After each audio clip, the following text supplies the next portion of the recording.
Hallelujah, praise the Lord. मेरी तरफ से आप सभी बहन भाइयों को प्यार भरा जय मसीह की। परमेश्वर की पवित्र हजूरी में मेरे प्रिय भाई बहनों, आप सभी लोगों का दिल से स्वागत है।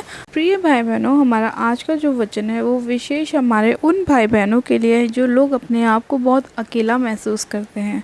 जिन लोगों को ये लगता है कि हमारे पास कोई भी नहीं है जो हमारी प्रॉब्लम को सॉल्व करे, हमारी सहायता मदद करे।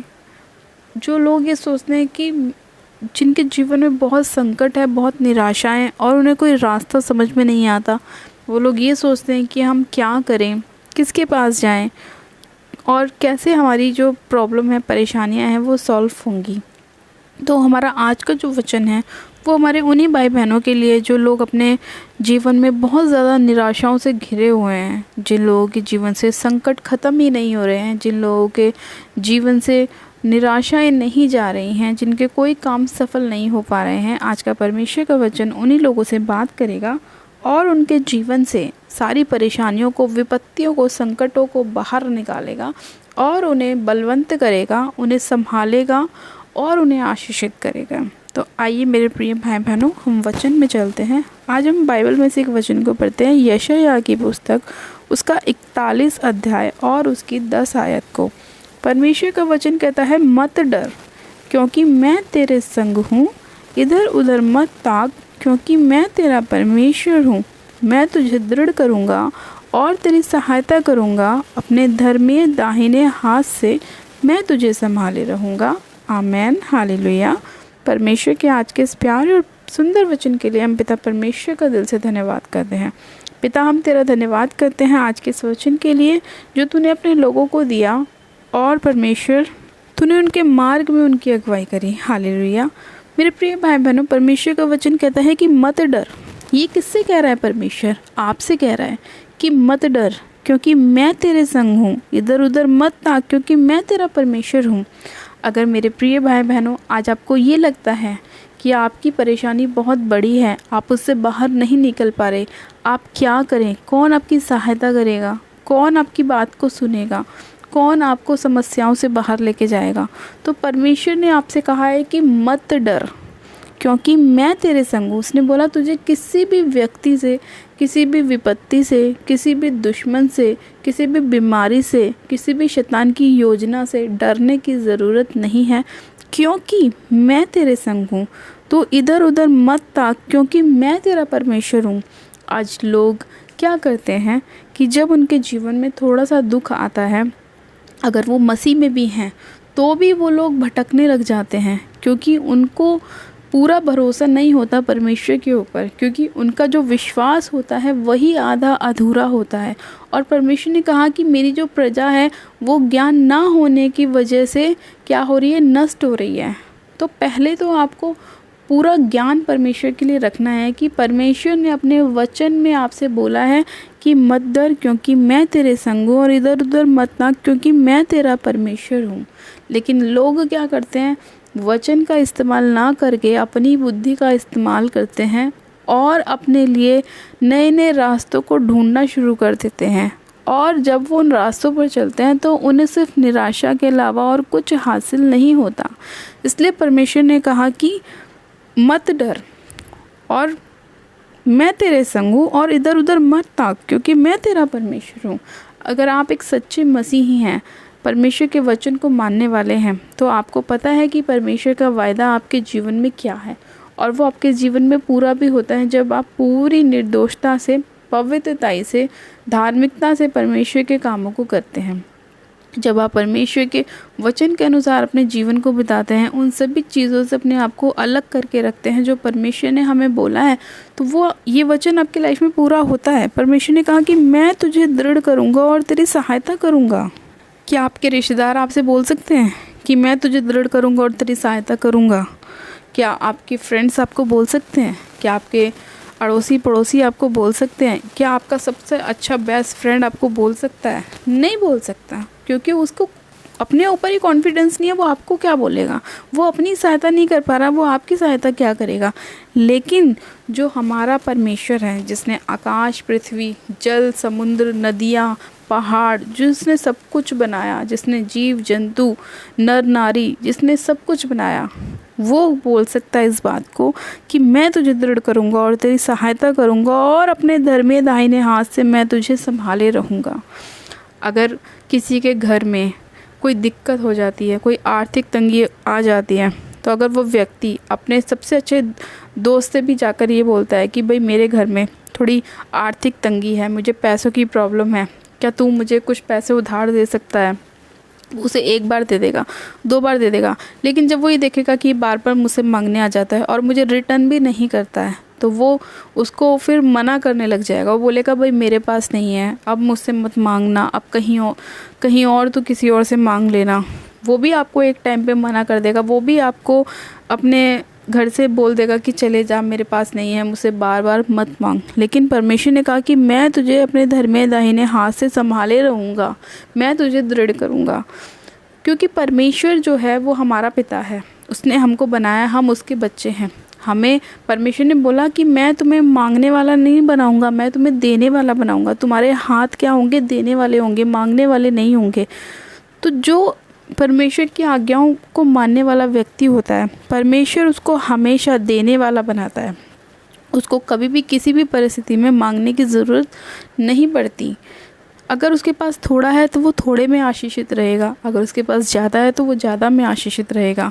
लेकिन परमेश्वर ने कहा कि ये सब चीज़ें जब भी तुम्हारे जीवन में पूरी होंगी, जब तुम मेरे वचन को अपने जीवन में पूरा करोगे।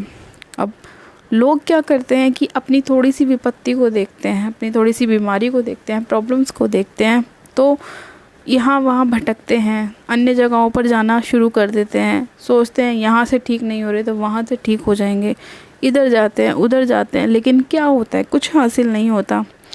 इस रिश्तेदार के पास जाते हैं, उस रिश्तेदार के पास जाते हैं, कहीं से सहायता मदद नहीं मिलती। फिर डिप्रेशन, निराशाएं, ये सब चीज़ें उन्हें देखनी पड़ती है, क्योंकि शैतान उन्हें भरमाने की कोशिश करता है। शैतान उन्हें वचन से दूर ले जाने की कोशिश करता है। शैतान चाहता ही नहीं कि वो लोग वचन का इस्तेमाल अपने जीवन में करें। वो आपको ऐसी ऐसी परिस्थितियों में लाकर खड़ा कर देता है कि आप उससे बाहर नहीं निकल पाते, क्योंकि वचन ना होने की वजह से परमेश्वर ने कहा कि मेरी प्रजा जो है वो नष्ट होती चली जा रही है। तो वचन का ज्ञान आपको रखना बहुत ज़रूरी है। वचन हमें जीवन देता है, वचन हमें हर एक परिस्थिति से बाहर निकलता है, वचन हमारे मार्ग में हमारी अगुवाई करता है, वचन हमें आशीषित करता है, वचन हमें दृढ़ करता है, वचन हमें ऊंचाइयों पर ले जाता है। अगर वचन ही एक मसीह व्यक्ति के जीवन में नहीं होगा तो फिर वो मसीह व्यक्ति ही नहीं है, क्योंकि जब वो वचन ही को नहीं मान रहा फिर तो वो अन्य जाति के समान हो गया ना, क्योंकि अन्य जाति भी तो वचन को नहीं मानती। तो जो वचन है वो किसके लिए है? विश्वासियों के लिए है, जो लोग विश्वास करते हैं। परमेश्वर ने कहा कि धर्मी जन विश्वास से जीवित रहेगा। उसने ये नहीं कहा अन्य जाति विश्वास से जीवित रहेगी, उसने बोला धर्मी जन विश्वास से जीवित रहेगा। और धर्मी जन कौन है? जो उसके वचन को मानते हैं। आज लोग वचन को अपने जीवन में बिल्कुल भी ग्रहण नहीं करते। जितनी भी आजकल बहुत से ऐसे लोग हैं जो सिर्फ नाम के क्रिश्चियन हैं या फिर नाम के विश्वासी हैं, बोलते हैं कि हाँ हमने प्रभु को धारणकर्ता ग्रहण किया, लेकिन उनके स्वभाव में कोई चेंजेस नहीं होते, उनके अंदर कोई परमेश्वर का आत्मिक फल नहीं होता, उनके अंदर कोई ऐसी चीज़ नहीं होती जिसके द्वारा वो जाने जाएं, ना उनका स्वभाव ऐसा होता है कि वो अपने स्वभाव से जाने जाएं। आज कितने ही लोग ऐसे हैं जो विरुद्ध चलते हैं वचन के, अपोजिट चलते हैं वचन के। परमेश्वर ने कहा क्षमा करने वाला हृदय रखो, लेकिन लोग तो अपने मन में इतना ज़्यादा रोष, इतनी ज़्यादा गुस्सा अपने अंदर भर कर रखते हैं और वो उन्हीं से ही पहचाने जाते हैं कि उनका स्वभाव कैसा है। तो प्रभु ने कहा कि अपने स्वभाव को ऐसा बनाओ कि लोग दूर से तुम्हारे स्वभाव को देखकर तुम्हें पहचाने और तुम्हारे पिता की जो स्वर्ग में बढ़ाई करें। अगर हम भी ऐसे ही हो जाएं, निंदा करने वाले, रोष करने वाले, तो औरों में और हमारे में फ़र्क क्या रह जाएगा। लेकिन परमेश्वर ने कहा कि दीन बनो, नम्र बनो, क्षमा करने वाला हृदय रखो, एक दूसरे के अपराधों को क्षमा करो, एक दूसरे को प्रेम करो, क्योंकि प्रेम अनेक पापों को ढांप देता है। अपने पड़ोसी को भी अपने समान प्रेम रखो। तो जब आप परमेश्वर के वचन के अनुसार चलते हैं तो परमेश्वर ने कहा कि मैं क्या करूँगा, तेरे जीवन में बड़े बड़े कामों को करूँगा और मैं तेरी सारी परेशानियों से तुझे बाहर निकालूँगा। मैं तेरे साथ रहूँगा, तुझे इधर उधर ताकने की ज़रूरत नहीं पड़ेगी, क्योंकि मैं तेरा परमेश्वर हूँ और मैं तुझे दृढ़ रखूँगा।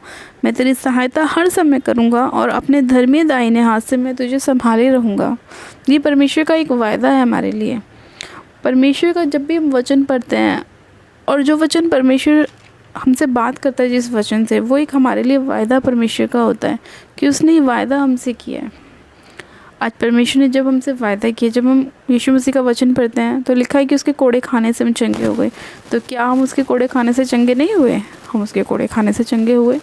वचन कहता है कि वो खुद धनी होकर भी तुम्हारे लिए कंगाल बना, ताकि उसके कंगाल हो जाने से तुम धनी हो जाओ। तो उसके कंगाल होने से क्या हम धनी नहीं हुए? जब उसे क्रूस पे चढ़ाया गया तो उसके शरीर पे से उसके सारे वस्त्र उतार लिए गए। क्यों? क्योंकि उसने अपनी जो ब्लेसिंग्स थी वो हमें दे दी। जो क्रूस पे उसने अपने आप को कुर्बान किया हमारे लिए, ताकि हमारे पाप उसने अपने ऊपर लाद लिए। और जब उसने अपने ऊपर हमारे गुनाहों को ले लिया तो हमें शुद्ध कर दिया अपने लहू को बहाकर। तो क्या उसने इस वाचा को हमारे जीवन में पूरा नहीं किया? क्या इस वायदे को उसने हमारे जीवन में पूरा नहीं किया कि जब तुम इस लहू पर विश्वास करोगे, इस देह को जब तुम खाओगे, मेरे लहू को जब तुम पियोगे, तो तुम्हारे अंदर जीवन आएगा? तो उसने क्या उस वायदे को पूरा नहीं किया कि जब हम प्रभु भोज करते हैं और जब हम प्रभु की देह को और उसके लहू को जब अपने जीवन में लेते हैं, तो क्या हम उसमें सहभागिता नहीं करते हैं? क्या हम उसके साथ एक नहीं हो जाते हैं? तो वो वायदे हैं उसके जो हमें अपने जीवन में पूरे करने हैं, और वो करता भी हमारी लाइफ में पूरे, क्योंकि जब हम उसके साथ कनेक्ट होते हैं तो वो हमारी अन्न जल पे हमें आशीष देता है। उसने क्या कहा कि जब तुम मेरी उपासना करोगे तो मैं तुम्हारे अन्न जल पर तुम्हें आशीष दूंगा और तुम्हारे बीच में से रोगों को दूर कर दूंगा। क्यों उसने बोला? इसीलिए बोला ना, क्योंकि उसने वायदा किया है। और जब हम उसकी उपासना करते हैं, हम उसकी स्तुति महिमा करते हैं, हम उसके अनुसार चलते हैं, तो वो हमारे हर एक खत्तों पर आशीष देता है। हमारे खत्ते हमेशा हरे भरे रहते हैं, हम लहराते रहते हैं लबानोन के देवदारों की तरह। खजूर के समान हम फले और फूले रहते हैं, क्योंकि उसने कहा है कि धर्मी लोग खजूर के नई फलेंगे, फूलेंगे, लहराते रहेंगे। तो उसके वचन, उसके वायदे हमारे जीवन में बहुत महत्वपूर्ण हैं। आज भी उसने वचन में बोला है कि मैं तुझे संभाले रहूँगा, तो वो हमें संभाले रहेगा। हमें इधर उधर भटकने की बिल्कुल भी ज़रूरत नहीं है। सिर्फ परमेश्वर के वचन पर विश्वास करने की ज़रूरत है। वचन ही जीवन है, और जब हम वचन को अपने अंदर लेते हैं तो हम अपने जीवन को अपने अंदर ग्रहण करते हैं और पवित्रताई में चलते हैं और परमेश्वर की स्तुति महिमा करते हैं, और वो हमारे अंदर बना रहता है, हम उसके अंदर बने रहते हैं, और परमेश्वर हमारे जीवन में कार्य करता है। क्योंकि उसने कहा कि मैं तुम्हारा परमेश्वर हूँ, और वो सच में हमारा परमेश्वर है। हालेलुया। तो परमेश्वर के साथ बने रहें, उसके वचन के साथ, उसके अनुग्रह के साथ। परमेश्वर आपको बढ़ाएगा, आशीषित करेगा, आपकी सारी निराशाओं से, परेशानियों से बाहर निकालेगा, आपके जीवन में अद्भुत रीति से कार्य करेगा। हालेलुया। परमेश्वर आज के वचन के द्वारा आप सभी लोगों को आशीष दे। आइए हम प्रार्थनाओं में चलते हैं। परमेश्वर का अनुग्रह आप सबके ऊपर होता रहे। Hallelujah, hallelujah, hallelujah, hallelujah. मेरे सर्वशक्तिमान पिता परमेश्वर प्रभु यीशु मसीह में आपका धन्यवाद करती हूँ। जीवित अनुग्रहकारी पिता परमेश्वर मैं आपका धन्यवाद करती हूँ। सामर्थ्य पिता परमेश्वर के जन को मैं आपके पाक पवित्र लोगों में कवर करती हूँ। सर्वशक्तिमान पिता परमेश्वर आपके अनुग्रह की दृष्टि एक जन के ऊपर होने पाए पवित्र आत्मा जी। सर्वशक्तिमान पिता परमेश्वर में एक जन को आपके लोगों में कवर करती हूँ। मेरे प्रभु, आप अपने लोगों पर दया कीजिए, अपने धर्मी दाहिने हाथ से आप इन्हें संभाले लीजिए। मेरे परमेश्वर, आपने कहा कि मत डर, मैं तेरे संग हूँ। सच में खुदावन, हमें डरने की ज़रूरत नहीं है किसी भी डेविल से, किसी भी अंधकार की ताकतों से, किसी भी शत्रु से, किसी भी विरोधी से हमें डरने की ज़रूरत नहीं है, क्योंकि आप हमारे संग हैं और आप हमारे परमेश्वर हैं। पिता, मैं आपका धन्यवाद करती हूँ कि आप हमें दृढ़ करते हैं, हमारी सहायता करते हैं और अपने धर्मी दाहिने हाथ से हमें संभाले रहते हैं। परमेश्वर, मैं आपका धन्यवाद करती हूँ, आपने अपने लोगों को बचा लिया, छुड़ा लिया, आशीषित किया, चंगा किया, ब्लेस किया। मैं आपका धन्यवाद करती हूँ। आपने एक एक जन पे अपना अनुग्रह किया है। मेरे परमेश्वर, मैं आपका धन्यवाद करती हूँ। सामर्थी परमेश्वर हैं, दयालु परमेश्वर हैं, आप जीवित अनुग्रहकारी परमेश्वर हैं। मेरे पिता, आप हमारे गुनाहों को क्षमा करते हैं। मेरे परमेश्वर, मैं आपका धन्यवाद करती हूँ। एक एक जन को आपके लहू में छिपा देती हूँ। परमेश्वर, आज जितनी भी इनकी परेशानियाँ हैं, निराशाएँ हैं, मेरे प्रभु, आप इनके जीवन से उन्हें दूर कीजिए मेरे परमेश्वर, क्योंकि आपने वचन में कहा है कि मत डर। तो इन लोगों को डरने की ज़रूरत नहीं है परमेश्वर, क्योंकि आप इनके साथ हैं, आप इनकी सहायता करेंगे, मदद करेंगे, आप इन्हें संभाले रहेंगे परमेश्वर। इनके कामों पर आप इन्हें आशीष देंगे, इनके घर परिवार में आशीष देंगे, इनकी सारी बीमारियों को दूर करेंगे। हर प्रकार के सर्वाइकल को मैं इनके जीवन से दूर करती हूँ। सारी रसौलियों को, पथरियों को पिता मैं इनके जीवन से निकालती हूँ यीशु के नाम में। सारे कैंसर को मैं आउट करती हूँ। बड़े से बड़े रोगों को, लीवर के रोगों को, किडनियों के रोगों को मैं यीशु के नाम में होली गोस्ट फायर करती हूँ। उन्हें भस्म करती हूँ, उन्हें जलाती हूँ यीशु के नाम में। उन सारी दुष्ट की ताकतों को तोड़ती हूँ, ब्रेक करती हूँ यीशु के नाम में। इनके घर से, इनके जीवन से, परिवार से आउट करती हूँ। मैं उन्हें हुक्म देती हूँ, कमांड करती हूँ, एक गंदी अंधकार की ताकतों इसी घड़ी इनके शरीरों को छोड़ो, घर को छोड़ो, फैमिली को छोड़ो, बच्चों को छोड़ो और निकलो यीशु मसीह के नाम में। तुम्हारा कोई भी और कैसा भी अधिकार नहीं है इनके ऊपर, क्योंकि इनका शरीर पवित्र आत्मा का मंदिर है और इसमें दुष्ट आत्मा का वास नहीं हो सकता। मैं सारी अंधकार की शक्तियों को, देखी अनदेखी ताकतों को अपने पैरों तले रौंदती को चलती हूँ और होली गोस्ट की फायर को रिलीज़ करती हूँ। सारी दुष्ट की ताकतों को बांधती हूँ और अथाह कुंड की आग में झोंकती जाओ। रोना और दांत पीसना होगा। आज के बाद तुम्हारा इनके शरीरों पर, इनके जीवन पर, इनके घर पर, फैमिली पर, बिजनेस पर, जॉब पर कोई भी अधिकार नहीं है। तुम नष्ट हो चुकी हो, ख़त्म हो चुकी हो यीशु मसीह के नाम में। मैं इन्हें ब्लेस करती हूँ, ब्लेस करती हूँ, ब्लेस करती हूँ, ब्लेस करती हूँ, ब्लेस करती हूँ। इन्हें आनंदित घोषित करती हूँ। ये आनंदित हैं। परमेश्वर की आनंद की भरपूरी इनके जीवन में है। ये हमेशा खजूर के समान फले और फलेंगे। ये हमेशा लहराते रहेंगे। इनके जीवन में कभी भी किसी भली वस्तु की घटी नहीं होगी। ये हमेशा फलेंगे, फूलेंगे, अपने जीवन में फलों को लेकर आएंगे, अपने जीवन में ब्लेसिंग्स को लाएंगे। गुड न्यूज़ इनके जीवन का हिस्सा होगी। कोई भी निराशा इनके जीवन में नहीं होगी यीशु के नाम में। ये हमेशा आशीषित रहेंगे।